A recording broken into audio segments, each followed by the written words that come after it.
Hello, good morning, नमस्कार। कैसे हैं आप सब? बिल्कुल।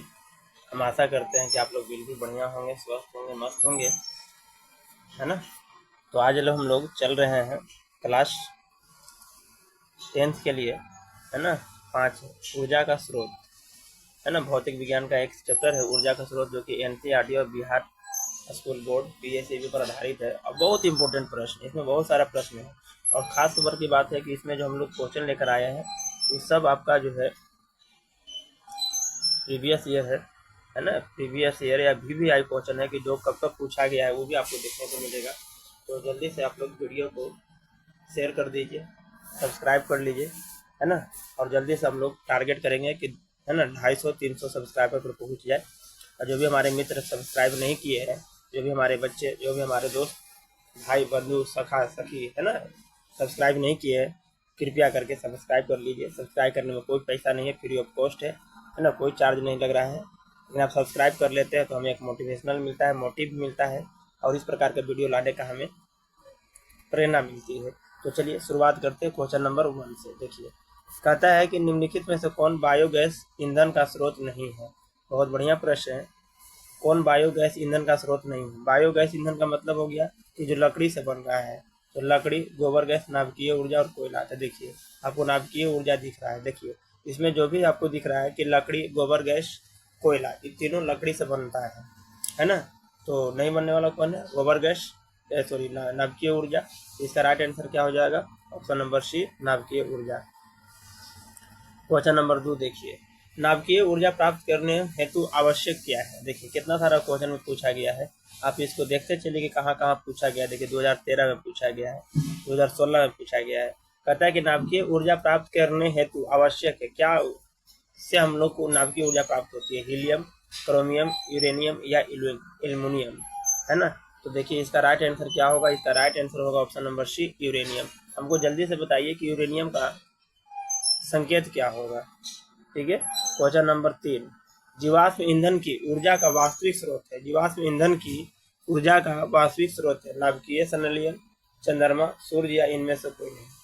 देखिए, कहता है कि जीवाश्म ईंधन जो है उसका ऊर्जा कहाँ से मिलता है ना? नाभिकीय संलयन, चंद्रमा, सूर्य या इनमें से कोई नहीं। देखिए भैया, चंद्रमा से हम लोग को तो कोई ऊर्जा मिलता ही नहीं। हाँ, सूर्य से मिलता है, सौर ऊर्जा होता है। नाभिकीय संलयन से यानी नाभिकीय ऊर्जा मिलेगा, तो इसमें कौन आंसर होगा? ऑप्शन नंबर डी, इनमें से कोई नहीं।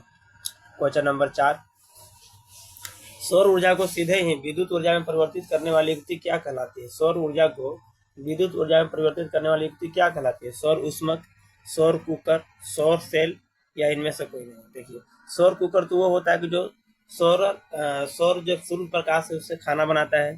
सौर ऊष्मक जो सौर ऊर्जा को ग्रहण करे। लेकिन सौर सेल क्या करता है? सौर ऊर्जा को डायरेक्ट विद्युत ऊर्जा में परिवर्तित कर देता है। तो इसका राइट आंसर क्या होगा? ऑप्शन नंबर सी।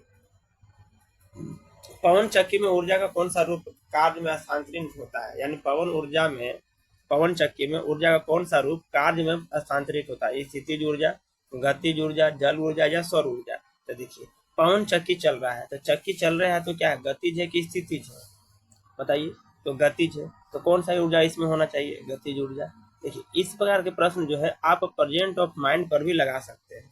पृथ्वी पर ऊर्जा का सबसे विशाल स्रोत कौन है? लकड़ी, कोयला, सूर्य या चंद्रमा? तो आपको पता है कि लकड़ी खत्म होता है, खत्म हो रहा है, हो सकता है कोयला खत्म हो रहा है, सूर्य और चंद्रमा। हमने जैसे पिछले क्लास में बताया, सॉरी पिछले प्रश्न में बताया था कि चंद्रमा से हमें किसी प्रकार का कोई ऊर्जा प्राप्त नहीं होती है, लेकिन सूर्य से हमको प्राप्त हो रहा है सौर ऊर्जा। और आपको पता है कि जब तक सूर्य है तब तक हमको इसमें कोई स्रोत का कोई दिक्कत नहीं है। और पृथ्वी पर सबसे ज्यादा ऊर्जा किससे प्राप्त हो रहा है? सूर्य से। क्योंकि छोटे छोटे जीव हो, जंतु हो, कीड़ा हो, मकोड़ा हो, सबको क्या चाहिए? ऊर्जा चाहिए। और ऊर्जा कौन दे रहा है? सूर्य दे रहा है, चाहे डायरेक्ट रूप में दो या इनडायरेक्ट रूप में दो दे। इसका आंसर क्या होगा? Option number C. Global warming के लिए उत्तरदायी गैस कौन है? O2, NH2, CO2 या N2? O2 का मतलब हो गया ऑक्सीजन। तो भैया, ऑक्सीजन ग्लोबल वार्मिंग थोड़ी कहेगा। ग्लोबल वार्मिंग का मतलब होता है कि पृथ्वी का जो टेम्परेचर है वो बढ़ जाना। तो पृथ्वी का टेम्परेचर O2 से थोड़ी बढ़ेगा। क्या NH2 है? NH2 तो कुछ होता ही नहीं है।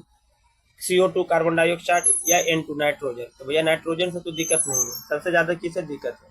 CO2 से, कार्बन डाइऑक्साइड से, जीवाश्म ईंधन है कोयला, पेट्रोलियम गैस, प्राकृतिक गैस या उपर्युक्त सभी। देखिए जीवाश्म ईंधन का मतलब होता है कि जो जीवों से बना है ना, पेड़ पौधे सड़ने गलने से बना है, तो भैया कोयला पेड़ पौधे से बना, पेट्रोलियम भी वही चीज है, प्राकृतिक गैस है, तो उपर्युक्त सभी। इनमें से सही option number D. Question number 9, लगभग 4 स्क्वायर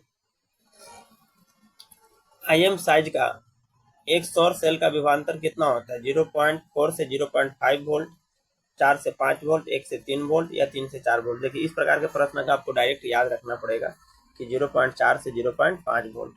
ऊर्जा का नवीकरणीय स्रोत क्या है? नवीकरणीय स्रोत क्या होता है? जिसको हम लोग फिर से नया कर सकते हैं, यानी फिर से प्राप्त कर सकते हैं, नवीकरणीय ऊर्जा कहलाता है। तो जैसे सूर्य, पेट्रोलियम, कोयला या प्राकृतिक गैस। देखिए पेट्रोलियम एक बार जला दीजिएगा तो नहीं आएगा, कोयला एक बार जला दीजिएगा तो दोबारा नहीं बनेगा, प्राकृतिक गैस एक बार जला दीजिएगा, प्राकृतिक गैस का मतलब पेट्रोल डीजल ये सब नहीं होगा। लेकिन सूर्य का लाइट है तो यह आज भी है, कल भी रहेगा, परसों भी रहेगा, तो इसको हम लोग नवीकरणीय कर सकते हैं। तो ऑप्शन नंबर ए। पृथ्वी का ऊर्जा का मुख्य स्रोत क्या है? अभी तुरंत बताया गया, ऑप्शन नंबर बी इसका क्या होगा राइट आंसर। हमारी आकाशगंगा की आकृति सामने से कैसी होती है? हम लोग को आकाशगंगा कैसे दिखती है? दीर्घवृत्तीय, वृत्तीय, परवलय या सर्पिल। देखिए इसका राइट आंसर क्या होगा? ऑप्शन नंबर ए दीर्घवृत्तीय। लकड़ी के भंजक आश्वासन में बचा अवशेष क्या होता है? कोक, लकड़ी का कोयला जिसको हम लोग चारकोल कह रहे हैं, कोलतार या राख। देखिए तो इसका राख आंसर क्या होगा? कोलतार। क्वेश्चन नंबर 14, प्रकाश पड़ने पर अर्धचालक की चालकता क्या हो जाती है? बढ़ती है, में कोई अंतर नहीं पड़ता है, घटती है, इनमें से कोई नहीं। तो इसका राइट आंसर क्या होगा? है ना, बढ़ती है। ऊर्जा का ऊर्जा का पारंपरिक स्रोत क्या है? ऊर्जा का पारंपरिक स्रोत का मतलब है कि सबसे ज्यादा हम लोग ऊर्जा कहाँ से प्राप्त कर रहे हैं? कोयला से, सौर ऊर्जा से, पवन ऊर्जा से या बायोगैस से। तो इसका राइट आंसर क्या है? सौर ऊर्जा, कोयला, है ना। पारंपरिक के मतलब जो प्राचीन से चलता आ रहा है, कोयला। सौर सेल बनाने के लिए उपयोग में होने वाला अर्धचालक कौन है? सिल्वर, जर्मेनियम, लेड या कॉपर। सोलर सेल यानी सौर सेल किससे बनाते हैं हम लोग? है ना, तो जर्मेनियम से बनाते हैं। 2 या 3 घंटों की अवधि में बॉक्सनुमा और सौर कुकर के अंदर का ताप पहुंच जाता है। यानी जो हमारा सौर कुकर है जिसमें खाना बनाते हैं, उसमें 2 से 3 घंटे अगर हम लोग सूर्य प्रकाश में रखेंगे तो उसकी टेम्परेचर कितनी बढ़ जाती है?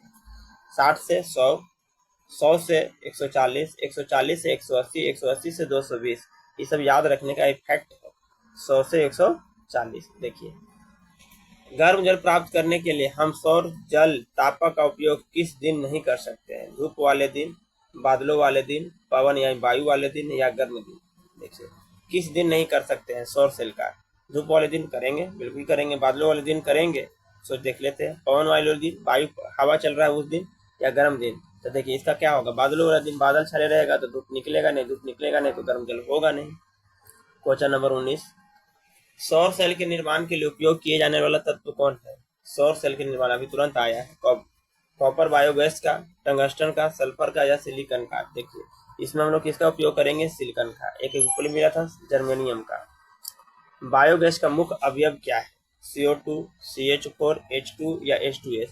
देखो CO2 का मतलब कार्बन डाइऑक्साइड, CH4 का मतलब मीथेन, H2 का मतलब हाइड्रोजन, है ना। अब H2S तो कुछ होता नहीं, तो भैया इसमें क्या होगा? मीथेन का हम लोग प्रयोग करेंगे। नवीकरणीय ऊर्जा स्रोत है, अभी तुरंत बताया गया है कि नवीकरणीय ऊर्जा कौन होता है? जिसको हम लोग बार बार उपयोग में ला सकते हैं। सौर ऊर्जा, कोयला, पेट्रोलियम या प्राकृतिक गैस। इसका राइट आंसर क्या है? सौर ऊर्जा। क्वेश्चन नंबर 22, अनवीकरणीय ऊर्जा स्रोत है। बहुत बढ़िया प्रश्न। अनवीकरणीय जिसको हम लोग दोबारा नवीन नहीं कर सकते, नहीं ला सकते, है ना। पवन ऊर्जा, जैव गैस, लकड़ी या यूरेनियम। तो देखिए जैव गैस या लकड़ी, तो देखिए जैव गैस को हम लोग प्राप्त कर सकते हैं, लेकिन यूरेनियम को हम लोग प्राप्त नहीं कर सकते। आप कहिए कि सर लकड़ी भी तो ऐसा है कि एक बार जल जाता नहीं प्राप्त। देखिए लकड़ी का बहुत सारा भंडार है ना, कि एक बार आप मान के चलिए एक लकड़ी काट दीजिए, दूसरा पेड़ लगा दीजिए, तैयार हो जाएगा। लेकिन यूरेनियम क्या है? क्या ऐसा नहीं है कि आपका भंडार अगर 5 किलो था तो उसको 1 किलो खत्म कर दीजिए, फिर कहीं और रोप दीजिएगा, है ना। तो इसमें सबसे बढ़िया ऑप्शन कौन होगा? यूरेनियम। किसी नाभिकीय विखंडन में मुक्त ऊर्जा का परिमाण होता है 1 MeV, 10 EV, 200 या 10, है ना। इसका राइट आंसर क्या होगा? 200। 24 में देखिए नाभिकीय विखंडन को नियंत्रित करने में प्रयुक्त होता है। नाभिकीय विखंडन को कौन नियंत्रित करता है? लोहे का छड़, स्टील का छड़, कैडमियम का छड़ या एल्युमिनियम का छड़। तो देखिए नाभिकीय विखंडन को नियंत्रित कौन करता है ना, तो ये करता है कैडमियम का क्षण। ऑप्शन नंबर 25 आज के लिए लास्ट क्वेश्चन रहेगा हम लोगों का। सौर कुकर में उपयोग किया जाता है कौन सा दर्पण, समतल दर्पण, अवतल दर्पण, उत्तल दर्पण या अवतल लेंस। सौर कुकर में उपयोग कौन किया जाता है बताइए, समतल दर्पण, अवतल दर्पण, उत्तल लेंस या अवतल लेंस। देखिए सौर कुकर में हम लोग समतल दर्पण का प्रयोग करते हैं। चलिए क्वेश्चन नंबर 26 देख लेते हैं। निम्नलिखित में से कौन जैव मात्रा ऊर्जा स्रोत का उदाहरण नहीं है। जैव मात्रा ऊर्जा स्रोत का उदाहरण नहीं है। लकड़ी, गोबर गैस, नवकीय ऊर्जा या कोयला। यानी कह रहा है कि किससे हमको ऊर्जा प्राप्त नहीं होती है। देखिए कितना सारा प्रश्न में पूछा गया है, एनसीईआरटी 2002 में पूछा गया है, 2016 में पूछा गया है। इसका राइट आंसर क्या है हमारा, ऑप्शन नंबर सी 26 का है ना, नाभिकीय ऊर्जा। तो आज के लिए हम लोग इतना ही रखते हैं, फिर मिलते हैं नेक्स्ट वीडियो में। तब तक के लिए फॉलो से करिए, चैनल को सब्सक्राइब कर लीजिए। Thank you, okay bye.